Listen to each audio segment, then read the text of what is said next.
Pa-comment kung gwapo kami. Oo nga pala guys. Kukuha na naman nga pala tayo mga boy ng kahoy kasi kinulang tayo sa upuan mga boy.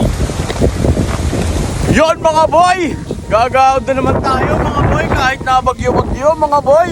At kahit malamig mga boy ang panahon talaga naman pumunta pa rin kami sa gubat mga boy kahit sobrang lamig na mga boy. Hindi alintana sa amin yun boy kasi may mga pangarap kami mga boy. At minsan talaga mga boy nakakatakot lumusong sa ilog kapag ganito ang panahon mga boy. Kasi minsan bumabaha na lang yan mga boy nang hindi mo inaasahan mga boy. At dahil mga boy nasa gubat talaga kami hindi namin alam kung safe ba o hindi ang pinuntahan namin mga boy. Kasi hindi namin inaasahan ng ganitong pangyayari. Hindi namin alam kung anong uri ng ahas yan mga boy pero dumaan yan sa pagitan ng hita ko mga boy. Pero tuloy pa rin kami mga boy.